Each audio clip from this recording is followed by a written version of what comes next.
सोचिए जरा, प्राचीन भारत में एक बड़ा साम्राज्य खड़ा करने के लिए क्या लगता होगा।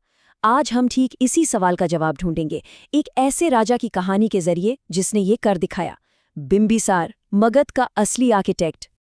तो सवाल यही है, आखिर एक छोटा सा राज्य एक ताकतवर साम्राज्य बनता कैसे है? जवाब छिपा है एक कहानी में, जिसमें महत्वाकांक्षा है, जबरदस्त रणनीति है और एक दूर की सोच है। ये कहानी है राजा बिंबिसार की। चलिए समय में पीछे चलते हैं। साल है 544 ईसा पूर्व और हम हैं प्राचीन भारत में। अब उस वक्त का भारत आज जैसा एक देश नहीं था। सोचिए, ये कई छोटे बड़े आपस में लड़ते झगड़ते राज्यों का एक मैदान था। इन राज्यों को कहते थे महाजनपद। कुल 16 बड़ी ताकतें और हर कोई एक दूसरे से आगे निकलने की होड़ में था। समझिए कि ये पावर का एक बहुत बड़ा खेल चल रहा था और सबको टॉप पर पहुंचना था। और इसी राजनीतिक उथल-पुथल के बीच एक राज्य था मगध, जो इन सबसे ऊपर उठने वाला था। लेकिन ये कोई किस्मत का खेल नहीं था। नहीं, ये नतीजा था एक बहुत ही शानदार लीडर के सोचे समझे प्लान का। और यही एंट्री होती है हमारे हीरो की, हर्यक वंश के राजा बिंबिसार। वो सिर्फ एक राजा नहीं थे, वो एक एम्पायर के आर्किटेक्ट थे। तो 544 ईसा पूर्व में बिंबिसार ने हर्यक वंश की नींव रखी और अगले 52 सालों तक उनके राज ने हिंदुस्तान के इतिहास का रुख हमेशा हमेशा के लिए बदल दिया। तो बिंबिसार में ऐसा क्या खास था? पहली बात, उन्हें श्रेणियां कहा जाता था, जिसका मतलब है जिसके पास एक स्थायी सेना हो। वो पहले ऐसे राजाओं में से थे जिन्होंने एक प्रोफेशनल स्टैंडिंग आर्मी रखी। सोचिए, ये उस जमाने के लिए कितना बड़ा गेम चेंजर रहा होगा, जब ज्यादातर राजा सिर्फ लड़ाई के वक्त सैनिक इकट्ठा करते थे। और दूसरी बात, उनकी राजधानी गिरिव्रज, जिसे आज हम राजगीर कहते हैं, वो 5 पहाड़ियों से घिरा एक नेचुरल किला था। क्या शानदार स्ट्रेटेजिक मूव था। लेकिन बिंबिसार की असली जीनियस सिर्फ उनकी फौज नहीं थी। नहीं, उनके पास अपने साम्राज्य को फैलाने का एक मल्टी डायमेंशनल प्लान था। एक ऐसा प्लान जो सिर्फ लड़ाई से कहीं ज्यादा स्मार्ट था। उनका प्लान 3 पिलर्स पर टिका था। पहला, शादी के जरिए रिश्ते बनाना। दूसरा, सही वक्त पर सही जगह पर हमला करके जीतना। और तीसरा, डिप्लोमेसी यानी कूटनीति।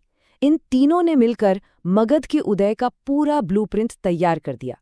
चलिए एक एक करके इसे समझते हैं। तो उनके प्लान का पहला कदम था स्मार्टनेस। वो जानते थे कि वो हर किसी से एक साथ तो लड़ नहीं सकते, तो उन्होंने तलवार की जगह रिश्तों को चुना। देखिए उन्होंने क्या किया। उन्होंने कोसल की राजकुमारी से शादी की। इससे हुआ ये कि एक बड़ा दुश्मन दोस्त बन गया और दहेज में मिला अमीर काशी का इलाका। फिर उन्होंने लिच्छवी राजकुमारी चिलना से शादी करके अपनी उत्तरी सीमा को महफूज कर लिया। और हाँ, इसी शादी से उनके बेटे अजातशत्रु का जन्म हुआ था। और तो और, पंजाब के मद्र वंश में शादी करके उन्होंने अपना असर उत्तर पश्चिम तक फैला दिया। कमाल है। और जरा उस पहले डील के फायदे के बारे में सोचिए। कौशल के साथ जो रिश्ता बना, उससे काशी मिला और काशी से हर साल 1 लाख सिक्कों का रेवेन्यू आता था। 1 लाख! ये उस वक्त मगध की इकोनॉमी के लिए एक जबरदस्त बूस्ट था।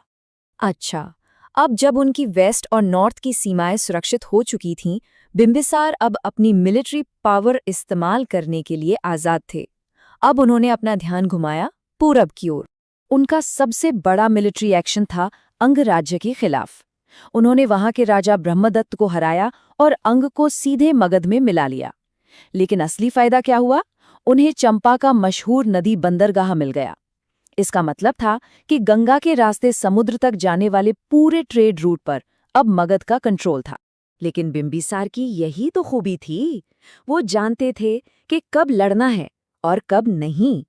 कुछ दुश्मन लड़ने के लिए बहुत ताकतवर थे, जैसे कि अवंती का राज्य। तो उनके लिए बिंबिसार का प्लान कुछ और ही था। उनकी डिप्लोमेसी का एक कमाल का किस्सा सुनिए।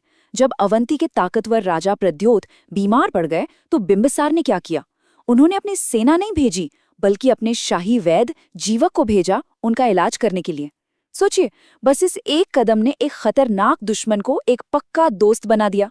देखिए, एक एम्पायर सिर्फ जमीनें जीतने से नहीं बनता, उसे ठीक से चलाना भी पड़ता है। और बिंबिसार ये बात अच्छी तरह जानते थे। इसीलिए उन्होंने अपने बढ़ते हुए राज्य को संभालने के लिए एक मजबूत एडमिनिस्ट्रेटिव सिस्टम भी बनाया। उन्होंने पुराने कबीलाई सिस्टम को पूरी तरह बदल दिया और उसकी जगह एक मॉडर्न सेंट्रलाइज्ड सरकार बनाई। उन्होंने महामात्र नाम के अधिकारी रखे जो सीधे उन्हें रिपोर्ट करते थे, एक सख्त न्याय व्यवस्था बनाई और गांवों को एडमिनिस्ट्रेशन की सबसे छोटी और मजबूत इकाई बनाया। वो सिर्फ एक विजेता नहीं थे, वो एक नेशन बिल्डर थे। बिंबिसार को उनकी धार्मिक सहिष्णुता के लिए भी जाना जाता है। वो गौतम बुद्ध और महावीर दोनों के समय में थे। उन्होंने बौद्ध संघ को वेणुवन का बगीचा दान में दिया था, तो वही जैन ग्रंथ भी उन्हें अपना समर्थक मानते हैं। मतलब वो हर धर्म का सम्मान करते थे। बिंबिसार ने एक ऐसे ताकतवर साम्राज्य की नींव रखी जो सदियों तक चला। लेकिन उनकी अपनी कहानी का अंत बहुत ही दुखद और हिंसक था। और विडंबना देखिए, जिस बेटे का जन्म उनकी सबसे कामयाब स्ट्रेटेजिक शादियों में से एक से हुआ था, वही उनकी मौत की वजह बना। उनके अपने ही बेटे अजातशत्रु ने, जो राजगद्दी के लिए इंतजार नहीं कर सका, उन्हें कैद कर लिया और भूखा रखकर मार डाला। अजातशत्रु के इस काम ने एक खूनी रिवायत शुरू कर दी और इतिहास में हर्यक वंश को अक्सर पितृहंता वंश कहा जाने लगा, यानी अपने ही पिता को मारने वालों का वंश। एक एम्पायर बनाने वाले के लिए ये कितनी दुखद विरासत थी। तो बिंबिसार को आखिर किस तरह याद किया जाना चाहिए? इसमें कोई शक नहीं कि उन्होंने एक महान साम्राज्य की नींव रखी, लेकिन उस साम्राज्य की कहानी की शुरुआत उन्हीं के खून से हुई। तो सवाल ये उठता है, क्या एक शानदार विरासत एक खूनी शुरुआत को भुला सकती है?